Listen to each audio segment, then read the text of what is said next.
मेरा भाई मोबाइल में पैसा ले लेता और उसको खंदा में उधर मेला गया था, बोला कि मैदान जाते हैं, उधर मेला में ले जाके 4-5 लड़का ले जाके छीना छोरी करते करते बहुत मार मारा। हाँ, चोर वही सब चोर था।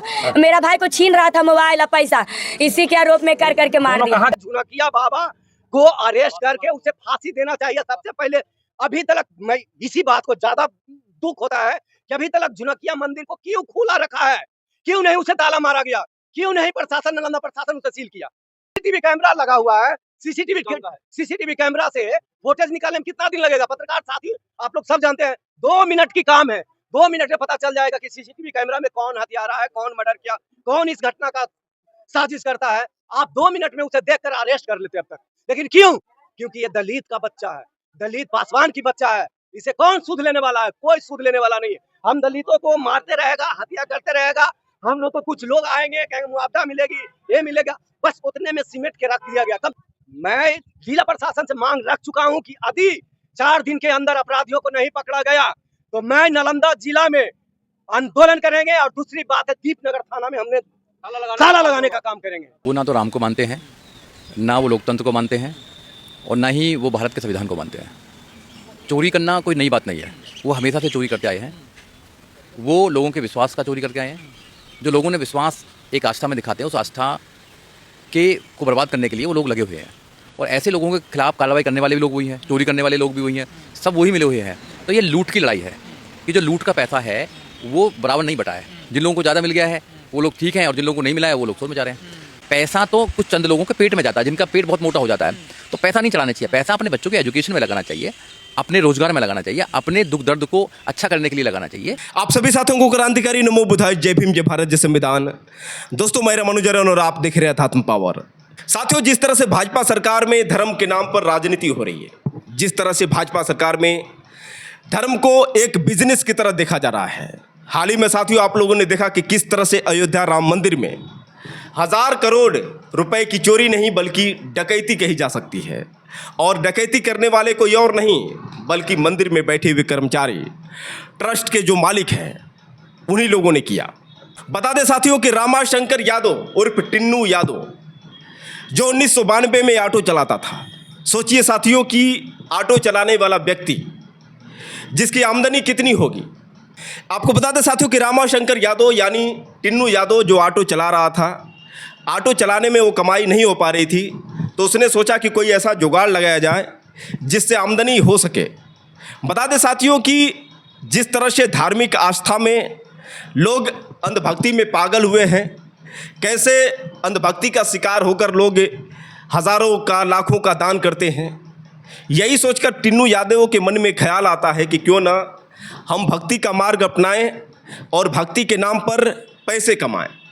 साथियों यही सोच उसके मन में आती है और सीधे अयोध्या में जाकर, राम मंदिर में जाकर सेवा करने लगता है। धीरे धीरे साथियों जब राम मंदिर बनता है उसके बाद इसकी किस्मत खुल जाती है। ट्रस्ट के मालिक जिसका नाम चंपत राय, उसके साथ यह मिलकर काम करता है, क्योंकि ट्रस्ट का मालिक जो था उसके मन में भी कहीं ना कहीं लूटपाट की सोच थी। और सहपाठी होने के नाते टिन्नू यादव इसको भी फायदा मिला। बता दें साथियों कि टिन्नू यादव जिसकी कमाई ऑटो में कितनी होती होगी आप अंदाज़ा लगा सकते हैं, लेकिन धीरे धीरे इसकी कमाई बढ़ती गई। मंदिर में जो दान पात्र में पैसे आ रहे थे, जो मंदिर में भक्तों द्वारा सोने चांदी के गहने चढ़ाए जाते थे, रोज़ लाखों रुपए का चढ़ावा जो मंदिर में चढ़ाया जाता था, सारे पैसे बटोरने का काम टिन्नू यादव को ही था। बता दें साथियों कि बोरी बोरी भरकर पैसे रखे जाते थे। बता दें साथियों कि अयोध्या राम मंदिर के ट्रस्ट के महासचिव चंपत राय और उसके सहयोगी रामाशंकर यादव उर्फ टिन्नू यादव के साथ साथ मंदिर निर्माण प्रभारी गोपाल राव और उसका एक भतीजा सोमेश आनंद, जिसकी जिम्मेदारी सिर्फ यही थी कि जो भी गहने मिल रहे हैं, जो भी पैसे मिल रहे हैं, उसको लेकर जाए और कहीं दूसरी जगह जमा करे। बता दें साथियों कि 1 साल के अंदर में लगभग 50 यात्राएं सोमेश आनंद ने की थी। देश के विभिन्न राज्यों में पहुंचा था सोमेश आनंद, जाता था ट्रेन से और आता था हवाई जहाज़ से। सोचिए साथियों, क्योंकि ट्रेन में अक्सर चेकिंग कम होती है और यही कारण है कि सोमेश आनंद मंदिर से जो भी गहने लेकर जाता था ट्रेन से लेकर जाता था, लेकिन सीधे ट्रांसफ़र करने के बाद अकेले आता था हवाई जहाज़ से। ये खेल साथियों कई सालों से चल रहा था।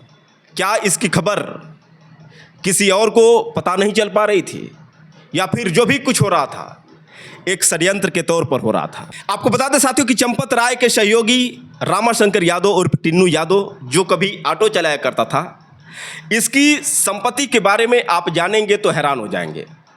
बता दें साथियों कि जो जानकारी मिली है, जिस तरह से लूटपाट की गई है, इसके पास कुल संपत्ति 50 करोड़ की है। लखनऊ से लेकर अयोध्या तक की संपत्ति कुल मिलाकर देखा जाए तो 50 करोड़ की है। जिसके पास 1000 रुपये भी नहीं होते थे, उसके पास 50 करोड़ की संपत्ति। जो कभी ऑटो चलाया करता था अब लग्जरी कार से चलता है। सोचिए साथियों कि किस तरह से स्थिति इसकी बदली। बता दें साथियों कि अयोध्या एयरपोर्ट के करीब कुछ ही किलोमीटर पर 70 मकानों का इसका फ्लैट है और साथ ही साथ आपको बता दें साथियों कि 6 रेस्टोरेंट से इसका कनेक्ट है, यानी उसका पार्टनर है। कुल मिलाकर साथियों करोड़ों रुपए का ये मालिक रामाशंकर यादव उर्फ टिन्नू यादव, जो कभी ऑटो चलाया करता था लेकिन किस तरह से करोड़पति हो गया। सोचिए साथियों कि एक मंदिर के कर्मचारी के पास 50 करोड़ की संपत्ति और इसके साथ साथ लगभग 50 लोग शामिल थे। अब इसी से साथियों अंदाज़ा लगा सकते हैं कि कितने करोड़ का घोटाला हुआ है, कितने करोड़ की डकैती हुई है। बता दें साथियों कि गोपाल राव और उसके भतीजे सोमेश आनंद ने जिस तरह से मंदिर के माल को इधर उधर फैलाया, अभी तो एसआईटी द्वारा जांच की जा रही है, लेकिन अभी जब पूरी जांच हो जाएगी उसके बाद ही पता चलेगा कि कितने करोड़ की डकैती हुई है। साथियों अंदाज़ा लगाइए, जो लोग ये सोचकर दान करते हैं कि हम मंदिर के नाम पर, भगवान के नाम पर दान कर दें, धर्म के नाम पर दान कर दें, उन्हीं लोगों की आस्था के साथ किस तरह से ये धर्म के ठेकेदार खिलवाड़ कर रहे हैं। अब इसी से साथियों आप अंदाज़ा लगा सकते हैं कि क्या योगी आदित्यनाथ को इस बात की कोई जानकारी नहीं थी। साथियों आपको बता दें कि इतने दिन हो गए हैं लेकिन अभी तक एफआईआर नहीं हुई है। अब सोचिए साथियों कि क्या सरकार की नज़र में ये लोग थे नहीं, या फिर सरकार के माध्यम से ही जो भी कुछ हो रहा था। हिंदू धर्म के प्रति आस्था रखने वाले लोग खुश थे कि राम मंदिर बना रही है ये सरकार, धर्म का प्रचार प्रसार कर रही है, लेकिन धर्म के नाम पर बिजनेस कर रही है। शायद अभी तक एहसास नहीं हो पाया है, क्योंकि अंधभक्तों की कमी नहीं है। लेकिन साथियों वही दूसरी ओर एक ऐसी घटना, जिस घटना को सुनने के बाद आपका कलेजा कांप जाएगा। बता दें साथियों कि बिहार के नालंदा जिले के राजगीर में 2 लोगों की निर्मम तरीके से हत्या कर दी गई है, वो भी दलित समाज के लोगों की। 24 वर्षीय पिंटू पासवान और 22 वर्षीय श्रवण पासवान, दोनों मेला देखने जाते हैं मलमास का। बता दें साथियों कि नालंदा के राजगीर में एक मंदिर है झुनकिया बाबा के नाम से, और उसी मंदिर के पास मलमास का मेला लगता है और आस्था होती है। चूँकि आस्था का केंद्र है भारत, अंधभक्तों की कमी नहीं है। हज़ारों की संख्या में मेला देखने के लिए लोग पहुँचे थे और उसी मेला में ये पिंटू पासवान और श्रवण पासवान पहुँचते हैं मेला देखने के लिए। रविवार को पहुँचते हैं, यानी 14 जून को, और 15 जून 2026 को यानी सोमवार के सुबह 3 बजे इनके साथ ये घटना होती है। इनके साथ 4 लोग और थे, वो भी इनके साथ मेला घूमने के लिए निकले थे। लेकिन साथियों अचानक में शोर होता है कि मंदिर में चोरी करने का प्रयास किया गया है। बता दें साथियों कि पिंटू पासवान और श्रवण पासवान के साथ जो 4 लोग थे, वो 4 लोग सीधे भीड़ के हवाले कर देते हैं पिंटू पासवान और श्रवण पासवान को। मंदिर का पुजारी, जिसका नाम आपको बता दें साथियों कि कुंज बिहारी शरण, जिसकी उम्र 50 वर्ष, एक बहुत बड़ा लठ लिया होता है। उसी लठ से दोनों को, यानी पिंटू पासवान को और श्रवण पासवान को पीटता है। इतनी बुरी तरह से पीटता है साथियों कि इनकी हालत खराब हो जाती है। दोनों हाथ जोड़कर गुहार करते हैं कि प्लीज़ पुजारी जी आप हमें छोड़ दीजिए। लेकिन पुजारी, जिसके अंदर पूरी तरह से ये भावना व्याप्त थी कि किसी भी कीमत पर इन दोनों की जान ले लेंगे, आसपास के लोग ये कह रहे थे कि बस करिए पुजारी जी, बहुत हो गया, छोड़ दीजिए। लेकिन पुजारी मान नहीं रहा था। पीटते पीटते जब दोनों को अधमरा कर दिया, उसके बाद छोड़ा। लेकिन साथियों, इतनी बुरी तरीके से पीटा था कि हॉस्पिटल ले जाते उन दोनों की मौत हो जाती है। बता दें साथियों कि गरीब परिवार से दोनों पिंटू पासवान और साथ ही साथ श्रवण पासवान, जिनके परिवार वालों का रो रो कर बहुत बुरा हाल है। आखिर उनके परिवार वालों का क्या कहना है, पहले आप उनके परिवार वालों की ये बात सुनिए, उसके बाद हम सीधे आपसे बात कर रहे हैं। पता यही चला हमको कि मेरा भाई मोबाइल पैसा ले लेता और उसको खंदा में उधर मेला गया था। बोला कि मैदान जाते हैं, उधर मेला में ले जाके 4-5 लड़का ले जाके छीना छोरी करते करते बहुत मारा चोर करके। हाँ, चोर वही सब चोर था। मेरा भाई को छीन रहा था मोबाइल और पैसा, इसी के आरोप में कर करके मार दोनों दिया। कहाँ गया था? दोनों का नाम क्या है? दोनों का नाम था, एक तो सरमन कुमार नाम था, उसको पिंटू कुमार नाम है। दोनों कहाँ गए थे? मेला देखने के लिए गया था। राजगीर। हाँ, राजगीर। बस हमको यही इंसाफ चाहिए। क्या चाहती हो सरकार से? सरकार से हम यही इंसाफ चाहते हैं। माई के टूअर है, बाप मेरा बूढ़ा है, देखिए 3 गो भाई है, बस कमाता खाता जिंदगी। हम ससुराल में थे, ठीक ना। ये भी मेरा वाइफ है, मेरा ससुराल में था। मेरा वाइफ मेरा साला डिट कर गया था, ठीक है। तो हम मरने दिन नहीं आए थे, हम 10वां में आए, पहुँचे हैं। जानकारी क्या मिला? जानकारी है यह मिला कि कल रात को शाम को यहाँ से ले गया राजगीर, और राजगीर ले जाके खिला पिला के ये लोग को मार दिया। क्या कह के पीटा गया है? बोला कि चोरी किया, ये किया, दुनियादारी लंथन इसको पीट दिया। कितना लोग का मौत हुआ इसमें? 2 गो के है। दोनों कहाँ के हैं? दोनों बिहार के हैं। जानकारी हुई मिला के यहाँ से गया बरमास मेला देखने के लिए। वहाँ से अगला आदमी जोरे गया, 4 आदमी इसको जोरे था, वो चारों मिलकर 4 आदमी भाग गया। ये दोनों के पीट के हत्या कर दिया गया। पीट के? हाँ, पीट के हत्या कर दिया। दोनों को कहाँ रहने वाले हैं? दोनों गंज पर के रहने वाले हैं। तो उधर क्या करने गए? उधर बरमास के मेला देखने। उसको अगला जो 4 आदमी था ना, उसको बहन वहाँ है, उसी जोरे गया था वहाँ। तो क्या लग रहा है कि वही लोग चोरी के साथ पिटवाया? हाँ, वही समय चोरी को लोग पिटवाया है। दोनों का? हाँ, दोनों का मौत हो गया। पुलिस क्या बताया आपको? पुलिस तो यही बात बताया कि चोरी में मौत हो गया। चोरी दोनों चोरी करने वाला लड़का है, नहीं तो कैसे बता देगा चोरी करने। तो दोस्तों, आपने सुना किस तरह से पीड़ित परिवार जो रोकर गुहार लगा रहा है, इंसाफ की भीख मांग रहा है। अब बता दें साथियों कि भीम आर्मी के कुछ कार्यकर्ता वहाँ पर पहुँचते हैं और जाने के बाद इंसाफ की मांग करते हैं। मांगते हैं कि परिवार में, दोनों परिवार को 1-1 नौकरी मिले और मुआवजे में 50-50 लाख रुपए मिले, ज़मीन मिले। तरह तरह की मांग करते हैं। आखिर भीम आर्मी के जो कार्यकर्ता वहाँ पर पहुँचे थे, उन लोगों का क्या कहना है, पहले आप उनकी बात सुनिए, उसके बाद हम सीधे आपसे बात कर रहे हैं। भीम आर्मी भारत एकता मिशन के साथ हम पहुंचे यहाँ गंजपर में, और जैसे ही लोग को पता चलता है कि यहाँ भीम आर्मी आ रहे हैं, तो उस लाश को उठा करके पुलिस के सहारे और सारे चीज निपापोती करवा करके पीड़ित परिवार को कहा गया कि हम आपको ये मुआवजा दिलवा देंगे। तो हम वो मुआवजा वाले से पूछना चाहते हैं, वो सरकार से पूछना चाहते हैं कि दिन पर दिन इस नालंदा की धरती पे जो घटना हो रही है, और ये हमारा दलित समाज का भाई का 2-2 को हत्या हुआ है, जो कि ये पूरा निंदनीय है इस नालंदा जिला में। तो हम ये कहते हैं कि जो लोग आरोप लगा रहे थे कि जो मंदिर में गए, तो मंदिर में लोग रहते हैं, भगवान नहीं, वहाँ लोग चोर लफंगे लुटेरे लोग रहते हैं उस मंदिर में। न तो ऐसा देखा जाए, राम मंदिर में फिलहाल उसका उदाहरण दे रहे हैं, यहाँ का उदाहरण देते हैं। 2 महीना पहले का थावे मंदिर में भी मुकुट चोरी हुआ तो किसने चुराया? या हमारा दलित समाज का बेटा चोरी करने गया था।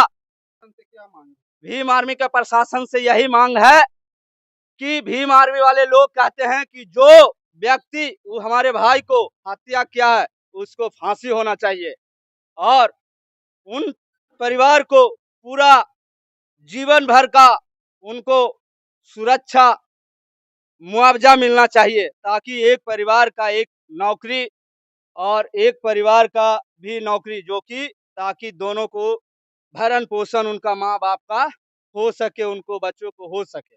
मेरा नाम रंजीत कुमार हुआ, भीम आर्मी जिला अध्यक्ष नालंदा। अपराधी है, झुनकिया बाबा को अरेस्ट करके उसे फांसी देना चाहिए सबसे पहले। अभी तक मैं इसी बात को ज्यादा दुख होता है कि अभी तक झुनकिया मंदिर को क्यों खुला रखा है, क्यों नहीं उसे ताला मारा गया, क्यों नहीं प्रशासन, नालंदा प्रशासन उसे सील किया। सीसीटीवी कैमरा लगा हुआ है, सीसीटीवी कैमरा से फुटेज निकालने में कितना दिन लगेगा? पत्रकार साथी आप लोग सब जानते हैं 2 मिनट की काम है, 2 मिनट में पता चल जाएगा कि सीसीटीवी कैमरा में कौन हत्यारा है, कौन मर्डर किया, कौन इस घटना का साजिश करता है। आप 2 मिनट में उसे देखकर अरेस्ट कर लेते अब तक, लेकिन क्यों? क्योंकि ये दलित का बच्चा है, दलित पासवान की बच्चा है। इसे कौन सूद लेने वाला है? कोई सूद लेने वाला नहीं है। हम दलितों को मारते रहेगा, हत्या करते रहेगा, हम लोग तो कुछ लोग आएंगे कहेंगे मुआवजा मिलेगी, ये मिलेगा, बस उतने में सिमट के रख दिया गया। कम से कम दलित का बात करते हैं, चिराग पासवान बोलते कि दलित का मसीहा मोदी जी है, हम उनका हनुमान है।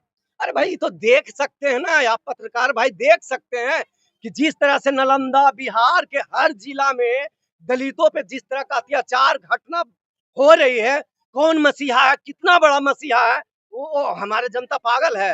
ये सब जो स्टूडेंट पढ़े लिखे युवा छात्र है, लोग पागल है। कोई मसीहा नहीं है, सब जो है ना सत्ता का दलाल है, सत्ता के गोद में बैठा हुआ है और अपने समाज, अपने स्टूडेंट, अपने भाइयों को मर्डर करवाता है।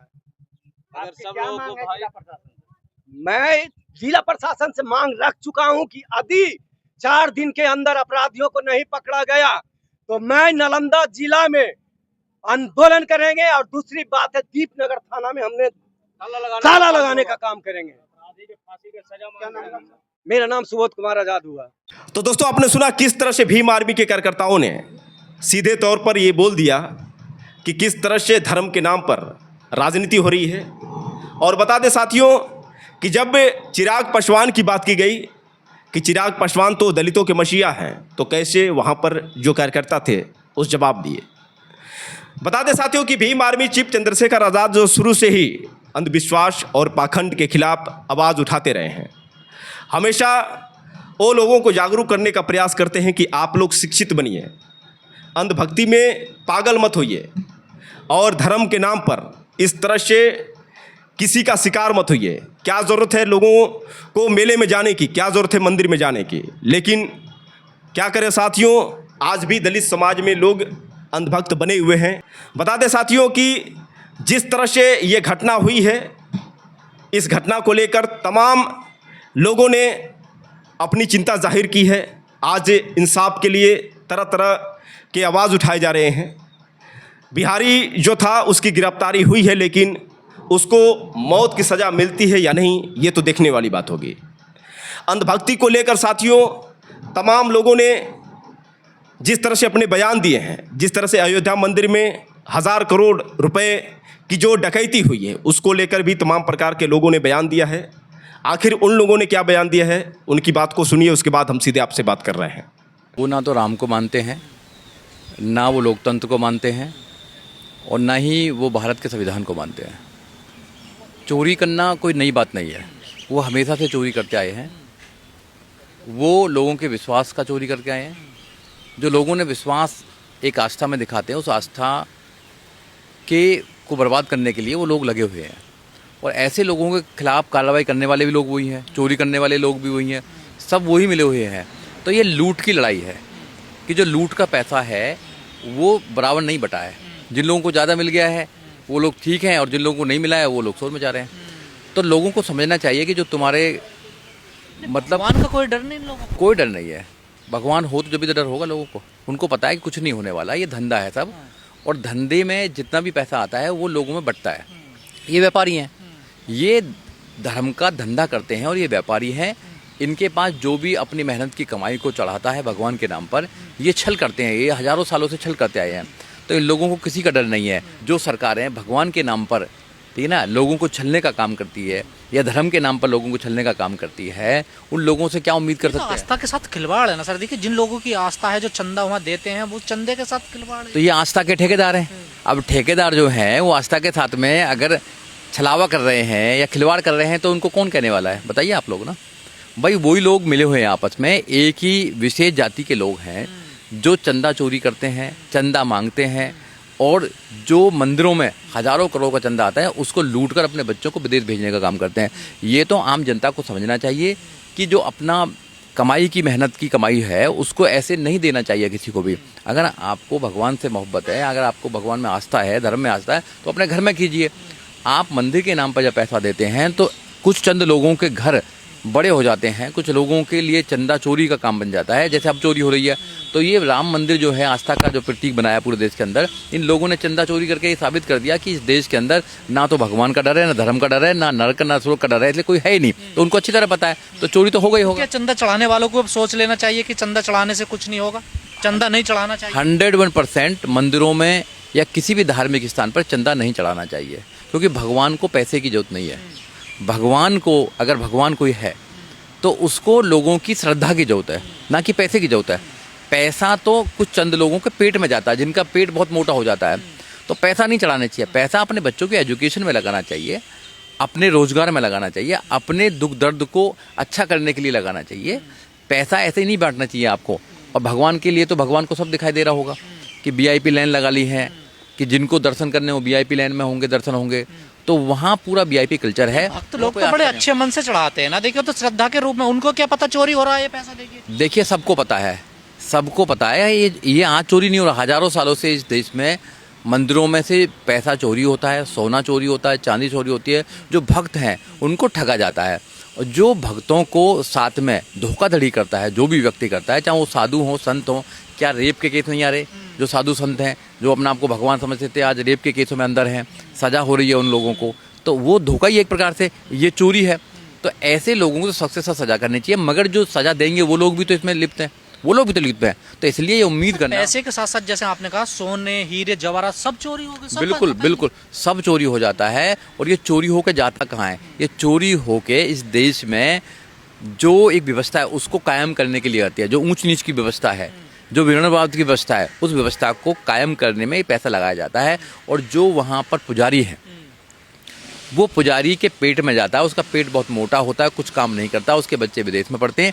इसलिए मेरा आपके चैनल के माध्यम से देश के लोगों से कहना है कि अगर आपको मदद करनी है तो किसी गरीब व्यक्ति की मदद कर दीजिए, किसी को किताब दे दीजिए, किसी को एजुकेशन दे दीजिए, किसी की मेडिसिन करा दीजिए।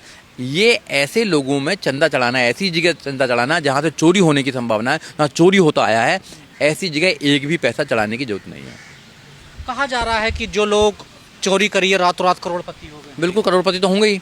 वहाँ पे अनअकाउंट पैसा आता है, कोई पता नहीं कितना पैसा आता है, कोई गिनती नहीं, कोई गिनती नहीं है। कितना चोरी हो रहा है, कितना कहाँ जा रहा है। ट्रस्ट बना रखे, और ट्रस्ट में एक ही समाज के सब लोग हैं, वही उस हजारों करोड़ों के चंदे को लूटते हैं, खसोटते हैं, फिर उससे ही अपने अय्यासी करते हैं, उससे ही लोगों को बेवकूफ बनाने का काम करते हैं। ट्रस्ट में तो CCTV कैमरे, फिर ऐसे चोरी हो कैसे? सब CCTV, सब मिली भगत। कौन चेक दे? सबकी मिली भगत है, सब मिली भगत है। वहाँ पर राम के नाम पर जो इस देश में जो भ्रष्टाचार हो रहा है, राम के नाम पर, राम के नाम को जो बर्बाद किया जा रहा है, ठीक है ना, लोगों की आस्था के साथ खेला जा रहा है, ऐसे लोगों को तो देशद्रोह लोग हैं। तो देखा जाए तो ऐसा तो आस्था कम हो जाएगी। बिल्कुल, आस्था कम होगी, क्यों नहीं कम होगी आस्था? देखिए, जिन लोगों की आस्था है उन लोगों को भी सोचना चाहिए, उन लोगों को आंदोलन करनी चाहिए इस बात के लिए। तो अब कोई नहीं आएगा, आंदोलन करना चाहिए ना। सर, इतना बड़ा चर्चा, इतना बड़ा मंदिर बनाया गया, उसमें चोरी हो रही है सर। देखिए, जिसकी सरकार की नजरें रहती हैं जिसमें। देखिए, इस देश में, ये इस देश की दुर्भाग्य है कि सरकारों को जो काम करने चाहिए वो काम करती नहीं है। सरकारों को कॉलेज बनाने चाहिए, अच्छी अच्छी यूनिवर्सिटी बनाने चाहिए, हॉस्पिटल्स बनाने चाहिए, रूल ऑफ लॉ पर काम करना चाहिए, रोजगार देना चाहिए, यहाँ पर भाईचारा पैदा करना चाहिए, डिग्निटी के साथ जीने का मौका देना चाहिए। वो काम तो सरकार करती नहीं है। सरकार काम करती है मंदिर मस्जिद का काम करती है, जो उनको पता है कि लोग इसी को चाहते हैं। अब लुटें लोग, कुछ करें तो लोग आंदोलित नहीं होंगे। एक भी इंसान की आवाज़ आपने देखी है क्या? बताइए आप, इस देश में कुछ भी कर लो, पूरे देश को लूट जाओ, कोई आदमी भी ऐसे गहरी नींद में सोए हैं। भगवान के घर में अगर चोरी कर सकते हैं तो फिर क्या करते हो? लोग गहरी नींद में सोए हैं कि वो आवाज़ ही नहीं उठाते हैं। इनको ना भगवान से डर है, ना इनको किसी जनता से डर है, इनको किसी से डर नहीं है। ये बेलगाम हो चुके हैं। इसलिए देश की जनता को समझना पड़ेगा कि ये जो ढोंग है पूरा, इसका पर्दाफाश करने की अब समय आ गया है। ये लोग जो हैं, ये धर्म के नाम पर जो धंधा कर रहे हैं, उस धंधे को ये लोग और मजबूत करते जा रहे हैं धीरे धीरे। इस धंधे में जो चोरी हो रही है, डकैती हो रही है, डांका जो डाल रहे हैं लोगों की आस्था के प्रति, उसको खत्म करना ही सरकारों का काम है। जनता से अपील करेंगे कि कोई चढ़ावा नहीं, बिल्कुल मैं तो करूँगा कि चढ़ावा नहीं चलना दीजिए। क्यों चढ़ावा चढ़े बताओ ना?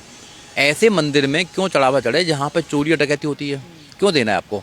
ये तो डकैती है। हाँ, देखो पूरी प्रकृति कुदरत ने बनाई है, ऐसे लोग कहते हैं। तो क्या कुदरत को दिखाई नहीं दे रहा कि लोग चंदा चोरी कर रहे हैं? कुदरत को छोड़ो, तो सीसीटीवी को भी दिखाई दे रहा है, मगर जांच कौन करेगा? कौन जांच करेगा? कौन उनको सजा देगा? सब लोग मिले हुए हैं आपस में, सब लोग बांट लेंगे आपस में। तो ये केवल एक लूट है, और लूट से बचने के लिए लोगों को यहाँ से दूर रहना चाहिए। मंदिर में तो एक व्यवस्था बनाई गई है, जैसे आपने कहा एक ट्रस्ट है, ट्रस्ट के अंदर सारी चीजें आती हैं, बड़ी निगरानी रखी जाती है, फिर भी चोरी हो रहा है। व्यवस्था तो देश में ही बनाई गई है संविधान के माध्यम से। क्या संविधान को पूरे देश में लागू किया जा रहा है? क्या संविधान के फंडामेंटल राइट्स को लागू किया जा रहा है? क्या डायरेक्टिव प्रिंसिपल स्टेट पॉलिसी को लागू किया जा रहा है? नहीं किया जा रहा। व्यवस्था तो देश को चलाने के लिए यहाँ भी है। व्यवस्था जो चलाने वाले लोग हैं, जिनके हाथ में व्यवस्था, वही तो चोर हैं भाई। जिनके हाथ में ये पावर है व्यवस्था को चलाने के लिए, वही तो चोरी कर रहे हैं, वही तो डकैती कर रहे हैं, वही तो सोना चांदी सब लूट रहे हैं। तो क्या राम भक्त सवाल करेंगे अब इनसे? अगर जिन लोगों को व्यवस्था बनाने का था कि जिनको समझा कोयल वो कौवा निकले, जो रोकते थे दारुओं को उनको जेब में पौवा निकले, बस जिनको रोकने का अधिकार था, जिनको व्यवस्था बनाने का अधिकार था, उन लोगों की जेब में ही तो ये चोरी हो रही है सब। तो इनसे उम्मीद ये करना कि ये व्यवस्था को सही चलाएंगे या चोरी नहीं करेंगे, ये सरासर बेईमानी है। इसलिए मैं तो आपके माध्यम से उन लोगों को कहना चाहता हूँ जो आस्था रखते हैं ऐसी चीज़ों में, उन लोगों को बिल्कुल भी चढ़ावा नहीं चढ़ाना चाहिए। अपने बच्चों पर उस पैसे को खर्च करना चाहिए, क्योंकि ये आपके पैसे का दुरुपयोग कर रहे हैं, आपके पैसे की चोरी कर रहे हैं, आपके पैसे की लूट कर रहे हैं, आपकी आस्था की लूट कर रहे हैं। ये लूट जो है, एक तो अभी है कोई बाबा ये है, चंपत राय जी, पता नहीं कौन सा बाबा है, वो कह रहा है कि जो धर्म के पैसे को या मंदिर के पैसे को लूटेगा वो 600 साल तक पता नहीं क्या कीड़ा बनेगा, 60,000 साल तक कीड़ा बनेगा। भैया ये तो दूसरे सपने दिखा रहे हैं। अरे भाई कानून है यहाँ पे ना, अगर चोरी करिए, डकैती करिए, FIR करो, CCTV लगे हुए हैं, जिन्होंने चोरी करी जेल में डालो, पता लगेगा पूरे देश के सामने, पूरे देश के सामने उन चेहरे को लेके आओ जो चोरी करते वाले हैं, जो चोर बड़े चोर हैं। इस देश को लूटा जा रहा है, धर्म के नाम पर लूटा जा रहा है, इस देश को और चीज़ों में लूटा जा रहा है। लोग कई 1000 करोड़ लेके बाहर चले गए हैं, पर ये नहीं लेके आ सकते। पर जिन लोगों ने चोरी करी है राम मंदिर में, क्या उन पर कोई कार्रवाई होगी? जेल जाएंगे? कार्रवाई होनी चाहिए, ये सरकारों का काम है। जब सरकार ही मिली हुई है तो कहाँ से कार्रवाई करेगी? सीधी सी बात है। अगर कोई और व्यक्ति अगर मंदिर से चप्पल भी चुरा लेगा तो उसकी भी FIR होगी। ये तो पूरे मंदिर का जितना खजाना था वो लूट लिया। ये सही काम के लिए नहीं आएगा पैसा, ये वेलफेयर के नहीं ले आएगा, लोगों के लिए हॉस्पिटल बनाने के लिए नहीं आएगा, ये विद्यालय बनाने के लिए नहीं आएगा, ये उनके पेट में जाएगा और वो हजारों करोड़ों की संपत्ति बनाएंगे, वो होटल्स बनाएंगे वहाँ पर, वो बड़ी बड़ी इंडस्ट्री बनाएंगे, उनके बच्चे विदेश में जाके पढ़ेंगे और उनके बच्चों जो है क्या वो पूरा एंजॉय करेंगे। तो राम भक्तों के लिए भी बड़ी शर्म की बात है ना। बिल्कुल शर्म की बात है। तो उन लोगों को सोचना चाहिए ना। अब भी नहीं सोचेंगे तो कब सोचेंगे? इस देश में धर्म के नाम पर, भगवान के नाम पर, राम के नाम पर जो नफरत फैलाई जा रही है लोगों के द्वारा, उस नफरत को फैलाने के लिए जो पैसा लोग दे रहे हैं वो भी तो नफरत की भागीदारी है। भगवान या अल्लाह या वाहिगुरु कुछ भी है, प्रकृति है, वो कभी नहीं चाहते कि इंसान से नफरत की जाए। यह नफरत फैलाने वाले लोग कौन है? भाईचारे को ख़त्म करने वाले लोग कौन है? ऐसे लोगों को आइडेंटिफाई करके उनके चेहरे को बाहर लेके आना चाहिए, उनके खिलाफ विरोध करना चाहिए। जब तक लोग विरोध नहीं करेंगे जब तक बात बनने वाली नहीं है। और जो लोग आस्था कर रखते हैं, जिन लोगों ने दान दिया है, उन लोगों को विरोध करना चाहिए, आवाज़ तो कम से कम उठानी चाहिए कि ऐसे लोगों को बॉयकॉट करना चाहिए जो लोग पैसे को लूटते हैं या डकैती करते हैं। कड़े सवाल करने चाहिए। बिल्कुल सवाल करने चाहिए। कोई कार्रवाई आपको लगता है? मुझे नहीं लगता कोई कार्रवाई होगी इस पर। जैसा एक पहले से भी देखने में आया है कि आपस में जो लोग सब हैं लूट मचाते हैं और आपस में एक दूसरे से कोई यहाँ पर कोई किसी कार्रवाई। बड़ी रकम का मामला है ना सर। देखिए कितनी भी रकम हो, अभी का थोड़ी का मामला, कई हजारों सालों से लूटते आए हैं लोगों को बेवकूफ़ बनाते आए हैं। ये परंपरा चलती आ रही है और नए नए तरीक़ा से यहाँ पर लूटा जा रहा है लोगों को। आम जो आदमी है, गरीब आदमी है, उसको उसकी आस्था को बर्बाद किया जा रहा है, उसके पैसे का दुरुपयोग किया जा रहा है, लूट मचाई जा रही है उस पैसे की। तो मैं तो आपके चैनल के माध्यम से इस लूट से बचना है। अगर आपको सुरक्षित रहना है तो आपको मंदिरों में पैसा चढ़ाना ही नहीं चाहिए। क्यों चढ़ाना पैसा? हजारों करोड़ रुपए भगवान राम के मंदिर के नाम पर, इसके पहले भी, जब इसके पहले अटल और आडवाणी हुआ करते थे, उस दौर में भी ये भगवान राम के चंदे को हजारों करोड़ रुपए के रूप में खाए हैं। बात समझिए, चूंकि ये इनका धर्म से कोई लेना देना नहीं है। देखिए, भाजपा को व्यापार चाहिए, भाजपा हर चीज में व्यापार ढूंढती है, जहां से उसको पैसा मिलेगा। अरे वो तो धर्म है, भगवान है, बेचकर भी पैसा खा लेगी। किसको? आपको? अरे हमको क्या, पूरे देश? मतलब ये कोई ऐसी बात आप पूछ रहे कि हमको लग रहा है? अरे जब उनके नेताओं, अभी आपने देखा कि बहुत लोगों ने, विनय कटियार ने क्या बोला है, भाजपा के और भी नेता क्या बोल रहे हैं, तो हमको लगने से पूरा देश को लग रहा है। पूरा देश आज समझ रहा है कि ये भगवान राम के यहाँ, भगवान राम के मंदिर में चोरी ये बहुत पहले से कर रहे हैं, कोई नई चोरी नहीं कर रहे हैं। योगी जी के राज में चोरी हुआ है, किसी को बख्शा नहीं जाएगा। देखिए, एक चीज बता दें, जब भी कुछ बड़ा करना होता है, गलत करना होता, तो व्यक्ति को उसी के अनुरूप अपना स्वरूप बनाना पड़ता है। अगर आपको भीख मांगना है तो आपको भीख मंगे जैसा अपना स्वरूप बनाना पड़ेगा। तो ये धर्म की आड़ में योगी जी के नेतृत्व में, योगी जी जो चोला ओढ़े, हमको, हमारे लिए भी ये प्रश्न है। मैं पूछना चाहता हूं योगी जी, आप एक तरफ कहते हो कि मैं इतने दिनों से मुख्यमंत्री हूं, मैं योगी हूं, और आप योगी के रहते राम मंदिर में, आपके निगरानी में राम मंदिर चल रहा है, उत्तर प्रदेश में है अयोध्या, और इतनी बड़ी चोरी क्यों हो रही? इसका मतलब कि आपका संरक्षण उन चोरों को प्राप्त था, उन चोरों को योगी और मोदी का संरक्षण प्राप्त है। आप क्या समझ रहे हैं? चंपत जी क्या कर रहे थे? अच्छा, एक चीज बताइए आप, यही तो प्रश्न है कि चंपत कैसे पहुंच गए वहां? नहीं, उसके पहले वहां अखाड़ों के माध्यम से राम मंदिर का संचालन होता था। उसमें वहां पर अयोध्या के पुराने लोग, उनको एकाएक हटाकर ये संघ के लोगों को उसमें स्थापित करने की जरूरत क्या थी? वो इसीलिए किया गया कि ताकि एक बढ़िया तरीके से लूट की जा सके। और चंपत राय, उनका नाम भी चंपत है। चंपत का शाब्दिक अर्थ भी आप समझिए। चंपत का अर्थ, शाब्दिक अर्थ होता है किसी का माल लेकर भाग जाना, उसको लहा देना। तो चंपत राय ने चंपत अपने नाम के अनुरूप काम किया है। उन्होंने अयोध्या के मंदिर का, मतलब आप सोचिए गंभीरता से, के पैसे भी खा गए ये लोग। ये गंभीरता से सोचिए कि उन श्रद्धालुओं का, एक तरफ सनातन का ढिढोरा पीटने वाली भाजपा, जो श्रद्धालु आस्था के साथ जाता है और 2 रुपए, 10 रुपए, 20 रुपए, 50 रुपए मंदिर में चढ़ाता है। अरे बाप रे बाप, उन श्रद्धालुओं की अपनी एक सोच होती है और उनका भी पैसा ये खा गए। अब इनसे बड़ा निकृष्ट तो हम तो समझते हैं कि समाज में खोजने पर नहीं मिलेगा, खोजने पर कोई नहीं मिलेगा, इतना बड़ा निकृष्ट व्यक्ति। और इसमें आप समझिए, एक चंपत नहीं, कितने चंपत इसमें लिप्त हैं, बड़े बड़े चंपत हैं। उसमें दिल्ली से लेकर लखनऊ तक के चंपत लगे हुए हैं उस माल को चंपत करने में। तो जैसे आपने कहा, कोई पहली बार थोड़ा ही हो रहा है ये काम। हाँ, पहली बार थोड़े नहीं हुआ है। इसके पहले भी अयोध्या के नाम पर हजारों करोड़ रुपए इसी भाजपा ने इकट्ठा किया था। उस समय भी ये आरोप उठा था, भाजपा के ही अंदर खाने से उठा था कि उस पैसे को कौन खाया? ये चंदा चोर हैं, ये चंदे का पैसा, भगवान के चढ़ावे का पैसा, ये इनके जीन में है संघ के लोगों। मतलब इस देश के सनातनियों के साथ बहुत बड़ा छलावा किया है, उनके साथ विश्वासघात करने का काम किया है। ये सीधे आस्था पर चोट किया है। मतलब कि आप भगवान के चढ़ावे की चोरी कर रहे हो। तो यही रामराज होगा? यही रामराज है। भाजपा ने यही रामराज की स्थापना किया है। आप यही मत समझिए, अभी हमारे बनारस में भगवान विश्वनाथ, बाबा विश्वनाथ की नगरी है, वहां भी इसी तरह का धंधा ये कर रहे हैं।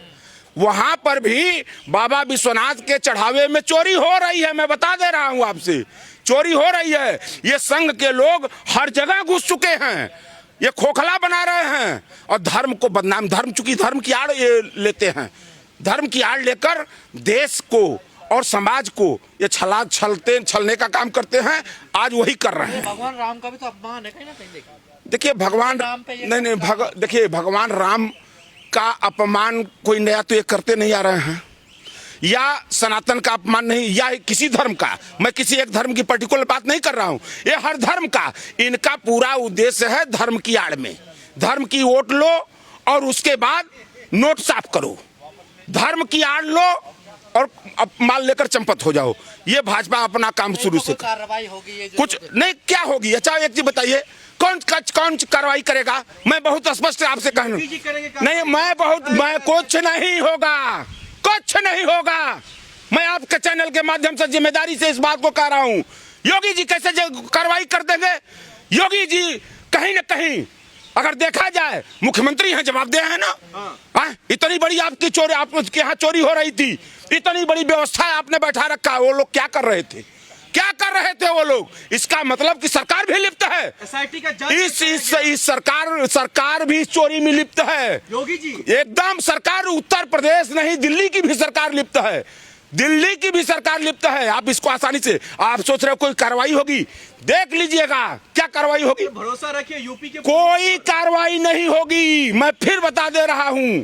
कोई चोर नहीं पकड़ा। अच्छा जानते हैं पकड़ा भी कौन जाएगा? हमारे आपके सामने प्रस्तुत करने के लिए उन लोगों को ये प्रस्तुत करेंगे जैसे इसके पहले बहुत से मामले में जो सही अभियुक्त हैं उनको ये नहीं पकड़ते हैं, गलत ये घुमा फिरा कर। वहां तो मौका नहीं मिल रहा है, क्योंकि राम मंदिर के चोरी का मामला है, वहां कोई मुस्लिम नहीं था, नहीं तो अब तक मैं बता दूं कि ये किसी न किसी मुसलमान को दो चार खड़ा कर देते और कहते कि मुसलमान चोरी कर रहे थे। अरे बाप रे बाप, इस बात को गंभीरता से आप समझिए। अगर कोई राम मंदिर में, उस ट्रस्ट में, उस व्यवस्था में अगर मुसलमान अगर कोई पदाधिकारी होता तो अब तक बलि का बकरा वो चढ़ गया होता बेचारा। तो दोस्तों आप समझ सकते हैं कि किस प्रकार से राजनीति चल रही है और धर्म के नाम पर किस तरह से लोगों की हत्याएं हो रही हैं। एक तरफ धर्म के ठेकेदार 1000 करोड़ की डकैती करते हैं, उनके खिलाफ FIR नहीं होता है, उनके खिलाफ किसी भी प्रकार की कार्रवाई नहीं होती है। लेकिन एक तरफ 2 निर्दोष दलित युवकों की हत्या की जाती है। अब साथियों आप ही अंदाज़ा लगाइए कि किस प्रकार की व्यवस्था है, कैसी सरकार है। वैसे साथियों आप लोग की क्या राय है, आप लोग कमेंट करके बताएं, और हो सके तो साथियों इस वीडियो को ज़्यादा से ज़्यादा शेयर करें। तब तक के लिए क्रांतिकारी नमो बुद्धाय, जय भीम।